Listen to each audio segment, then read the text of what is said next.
Me and a childhood friend of mine, I'll call him Ethan, were out in the forests of Maine on a short camping trip. We both were fairly experienced. However, this was Ethan's first time going to this spot. I'd been there plenty of times before though, so I knew the area pretty well. We backpacked down a several hour long trail to get to a clearing in the trees that we set up camp in. I think we arrived around 6, so after setting everything up, we built up a nice campfire and made food, then cracked open a few beers and talked around the fire as the sun set around us. It was a chill, enjoyable night.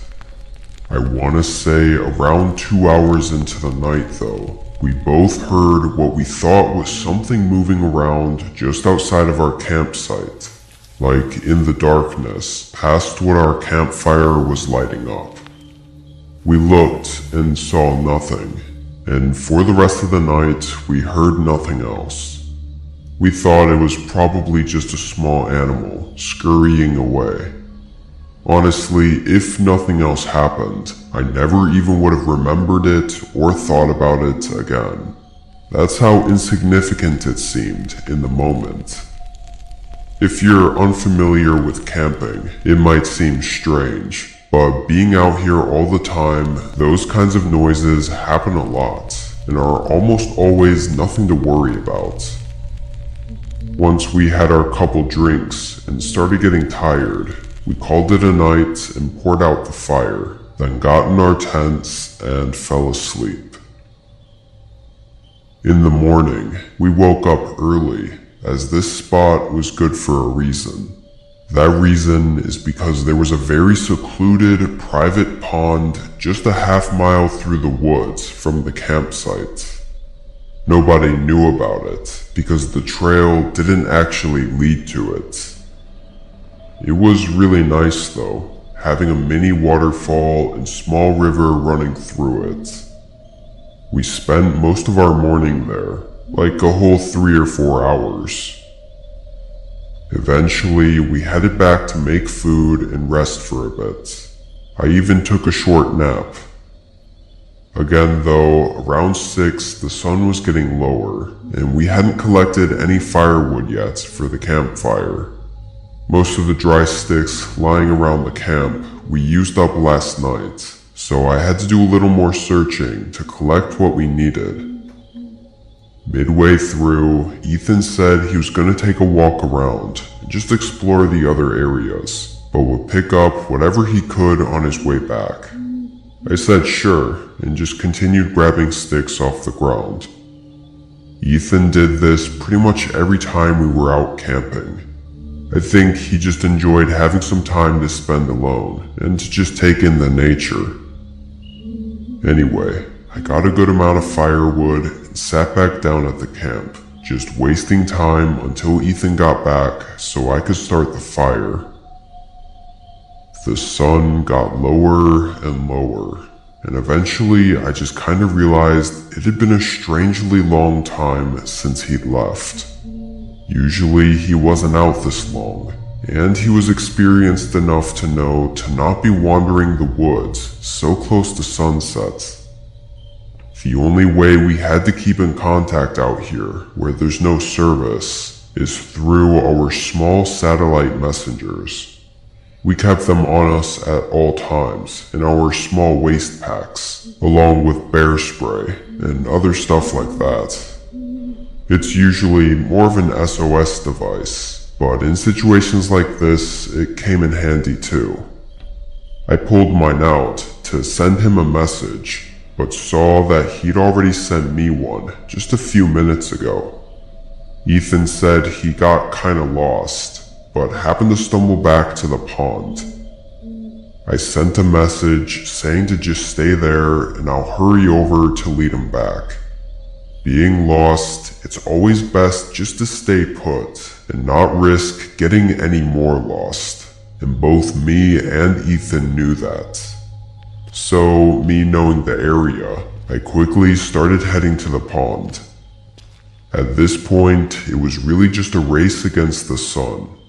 Even having headlamps and knowing the area during the day, it would still be really easy to get lost at night.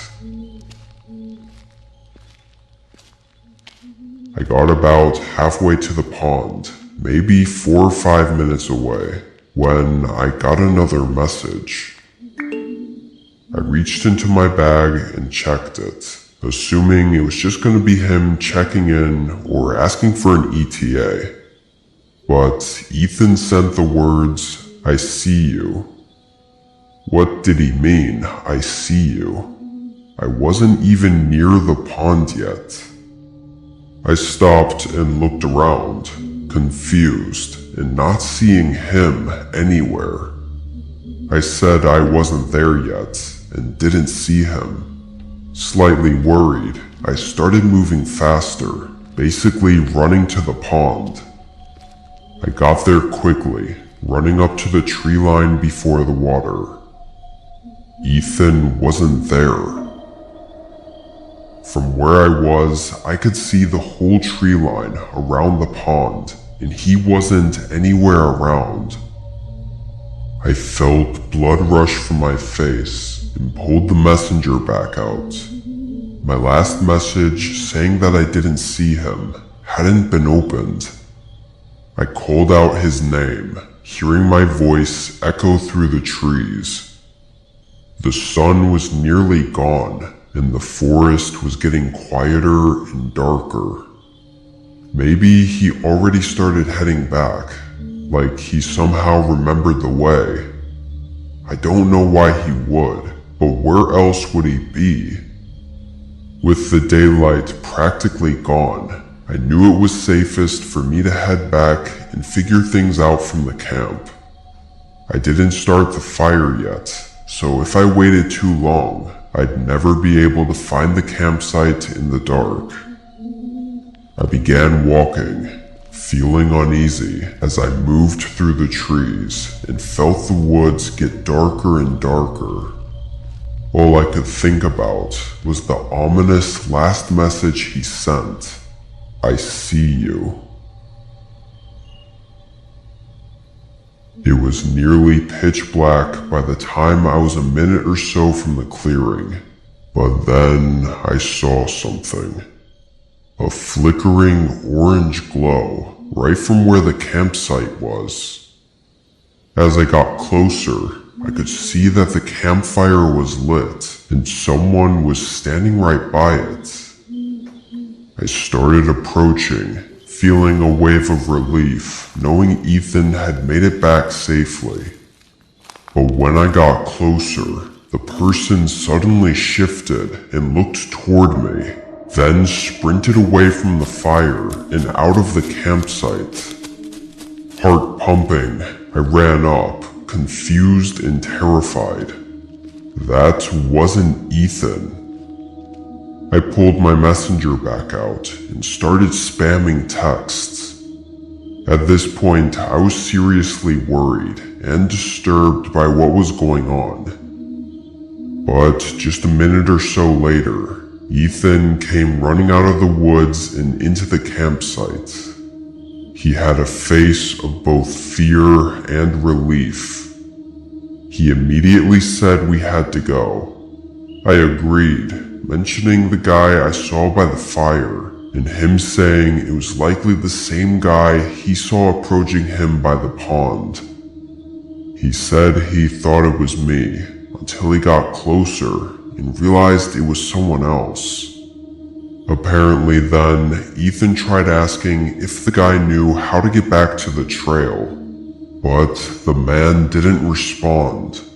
He just kept walking forward, revealing a really unsettling smile across his face.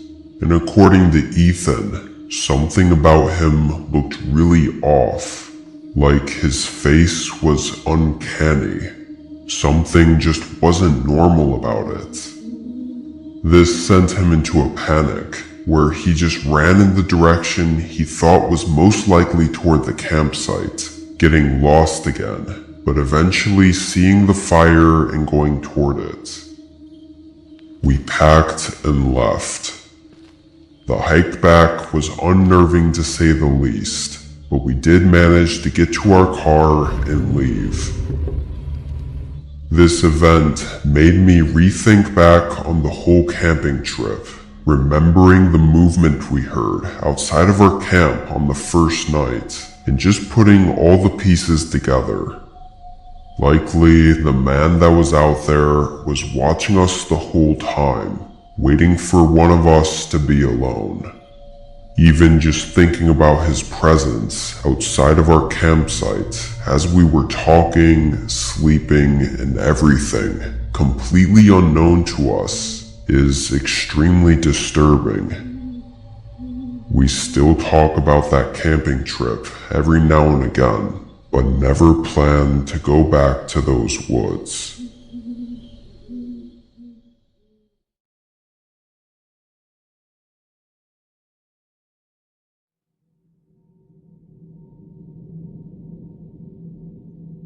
I was taking a short getaway alone to an Airbnb about 6 hours away from where I lived. I didn't choose it for any reason in particular.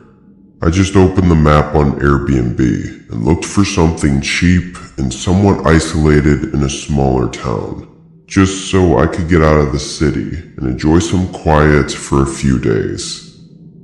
I didn't actually care about how nice the town was, because I planned to be in the Airbnb pretty much the whole time. The house I booked was alone in a small forest inside of this really small town, and it was the only house listed on Airbnb for that whole area. The good price reeled me in though. I made the drive, mostly through empty wooded roads, until I got to the house. I guess it was more of a cabin though, if I'm being honest. It was older and surrounded by trees, with no other houses or buildings in sight. I opened the creaky front door and brought everything in. The only thing I needed to do before settling in for the next few days was go to the grocery store and stock up on some food and drinks. I drove into town. It was mid-afternoon, but there were almost no other cars or people out. Maybe it was just because I was from the city, but even for a small town like this, it felt like I was driving through a ghost town. And when I walked through the grocery store, it was just as empty. The few people I did pass by though gave me a strange, cold look, following me with their eyes as I passed by them. It almost felt like they all somehow knew that I wasn't from here, and they didn't like it. It was really weird. I got what I needed and headed back to the cabin. By then, I think I'd mostly decided that I was just being paranoid over nothing. There's no way those people actually cared who I was. I was just some random person in a grocery store. I shook it off and felt better knowing I wasn't going into town for the rest of the trip anyway. I unpacked and watched TV in the living room. That whole night and the next day was nice and quiet. That following night though, it was pouring outside. A storm had rolled in and didn't seem like it was gonna stop or slow down anytime soon. I was cozied up inside, of course, laying on the couch half asleep, when there was a knock at the door to the cabin. I shot up and looked at the door. There's no way someone was outside the house in the middle of this storm. I checked my phone and saw no texts or anything from the Airbnb host. It was also just that one knock at the door. After maybe 30 seconds, I got up and walked over.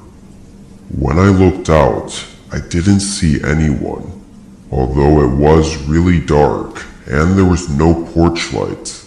so without opening the door, I couldn't make out all that much. As the minutes passed, my mind stumbled to every possibility that wasn't someone knocking at the door, like maybe the storm blowing something over, or even me dreaming it while being half asleep. I think I really just didn't want to believe someone was out there, because I knew how unsettling that would be. I laid back down on the couch and had the TV on, sort of paying half attention and just laying there. A decent amount of time went by. I wasn't keeping track, but if I had to guess, I'd say about an hour. The TV was fairly quiet, but the storm was still going on. Between those sounds, though, there was a sudden cough behind me, like a man quickly coughing and trying to cover the sound. I jolted my head back and looked, immediately seeing something move away from the outside of the window. I'd only caught a split second of it, not enough to even make out if it was a reflection or a figure, but obviously hearing the cough gave it away. Someone was outside the Airbnb. I knew they had to have been watching into the cabin through that window, which instantly sent chills through me. I grabbed my phone and dialed 911, telling them I think I was being stalked and that someone was creeping around outside. The storm was too loud for me to hear any footsteps, so I had no idea if they ran away or were still around out there. I was relieved when a police officer showed up only 3 minutes later. I opened the door and started explaining what was going on, but the officer was visibly unbothered by anything. When I finished explaining, he just responded with, "That's it," as if it was no big deal. The officer didn't take down any notes or anything. He had that same cold look as everyone else in the town. He almost seemed mad at me, like he was genuinely upset for making him come out into the storm to help me. He said he didn't see anyone when he pulled in, so if something actually happens, then to call. Before I could say anything else, he turned his back on me and drove away. I honestly couldn't believe it. That made me feel even less safe and even more disturbed by whatever the hell was going on in this town. This whole town had me on edge, and knowing something wasn't right, I decided to call it early and just get out of there. I locked the door and started rushing to pack my things. I was only able to get my backpack opened and begin stuffing clothes into it, so like maybe 60 seconds went by after the officer left before heavy knocks slammed against the front door again. But this time, they didn't leave. They continued to bang on the door. I only checked out of the bedroom window, confirming the cop car was gone, so I knew this was whoever had been watching me. I hurried, packing everything I could in just 3 or 4 minutes. I thought about calling the cops again, but honestly, I felt like it would somehow only get me in trouble, or that the cop would somehow take the other guy's side even if he did catch them. But then they suddenly stopped knocking. The storm felt like it got increasingly louder. I couldn't hear if they left or not, so I quietly walked up to the door and looked out. I saw nothing. No one was out there. I knew I needed to leave whenever I had the chance, so I had my backpack on and my car keys ready. I was at the door for about a minute or so, before I just happened to glance back And again, at that same window, I saw something move. I knew this was my only chance to make a run for it. I swung open the door and fled out of the cabin into the storm. My heart was racing, knowing the person was probably running around the house to get to me. I got in my car, turned it on, and pulled out of the driveway. With the heavy downpour, I couldn't even see more than 10 feet ahead, so I don't know if they had chased me or not. They could have even been right behind me, running up to the car as I pulled away, and I wouldn't have been able to see them. I drove down the forested driveway until I got to the road, then left town and drove all the way home without stopping. That was the most unsettling and creepy experience of my life, and I think it's worse because I don't know why any of it was happening, or even who it was creeping around the cabin, watching me through the windows and banging on the door. I keep thinking about the weird feeling I got in that town, thinking maybe people knew that the cabin was an Airbnb, and them hating outsiders for some reason, they went to extreme measures to get rid of me. It almost gave me the feeling that I was in the middle of a town that was all part of a private cult or something. If I decided to stay that night, things might have escalated past the point of no return. Luckily, I didn't have to find out though.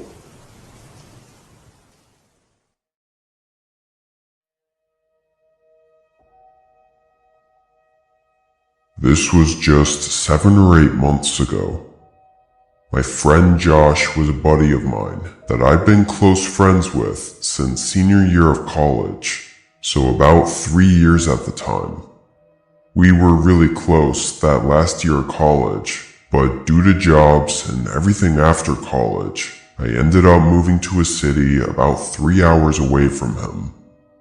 We hadn't seen each other since then, so well over a year, but we remained in contact and still really good friends, constantly staying up late gaming together and texting during the days. You know, regular stuff like that.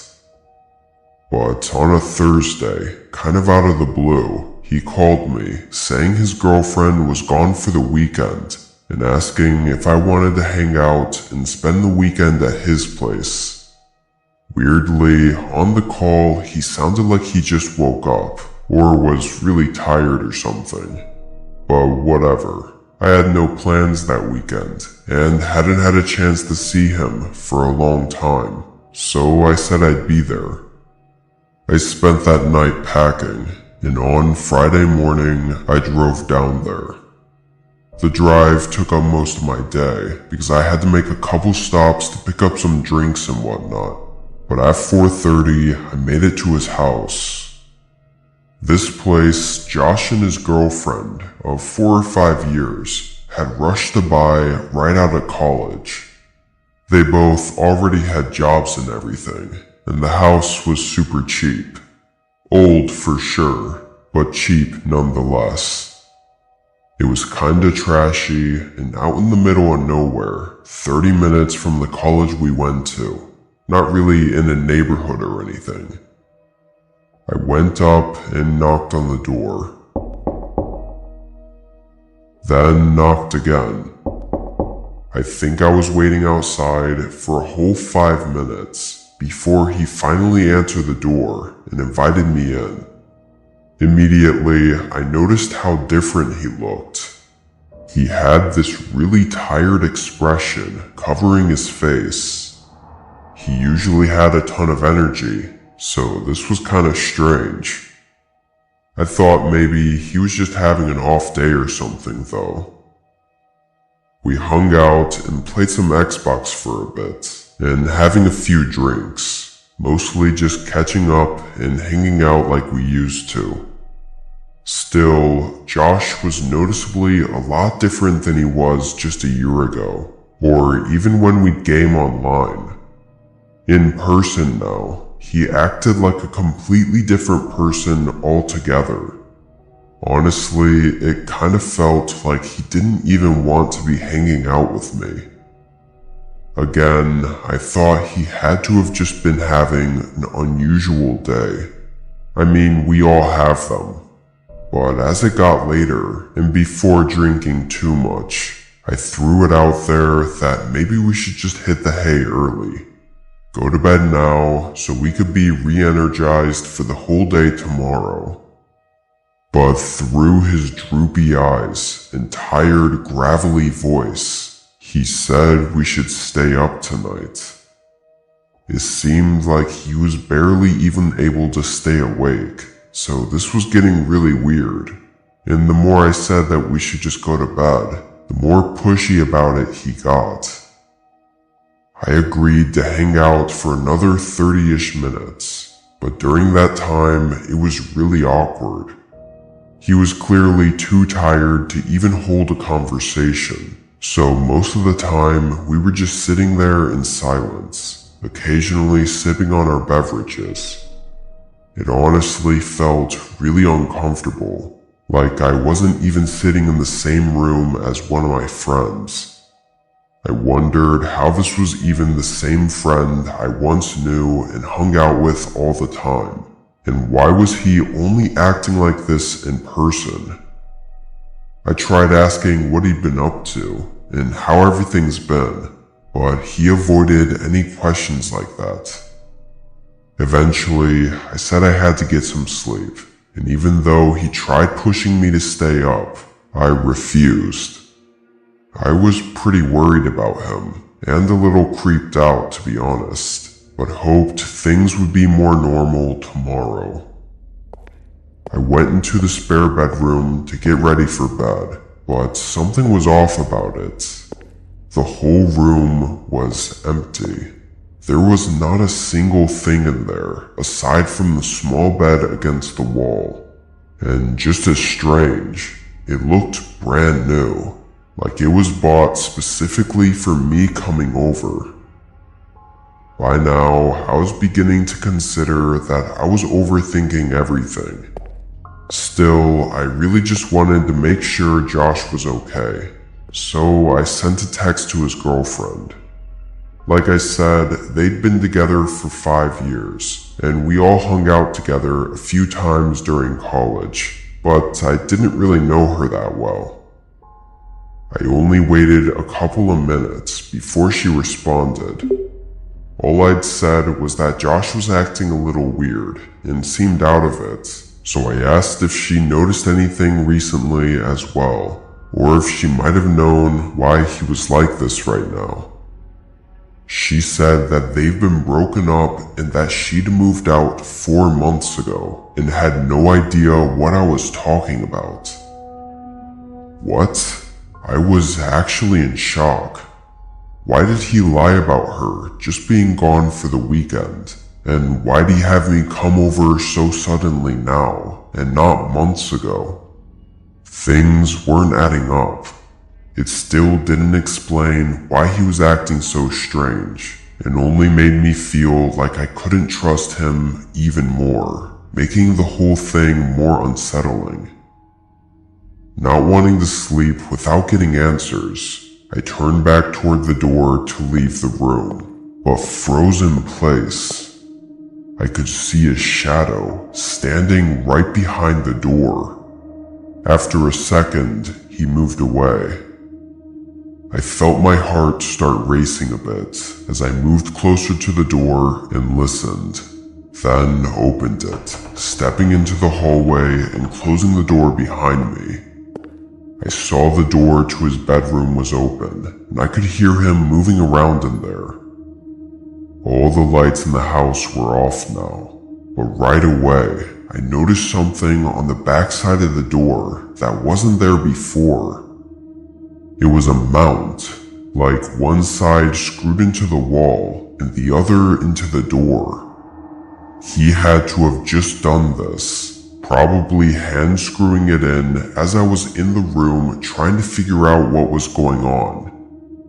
I didn't want to be inside that house with him for another second. I started quickly and quietly walking away. As I got into the living room, I couldn't help but notice that there was something on the kitchen counter. It was an open package for a deadbolt, one of those locks you'd put on a door that you can only access from one side. I felt my stomach drop, then heard footsteps rushing behind me. I turned around and saw Josh, that same tired and dead look on his face. I asked what the hell he was trying to do, but he didn't respond. I felt a tension, like he was about to do something. Before he could, I ran to the front door. He called out my name a couple times in that eerie, tired voice, but I kept going, getting in my car and leaving. I spent that whole drive thinking and decompressing on what just happened.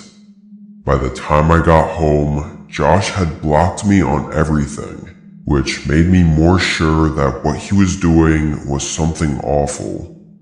Though at the time, I didn't do anything about it. I was stupid, and I guess I felt since nothing yet had happened, I had nothing to show for it.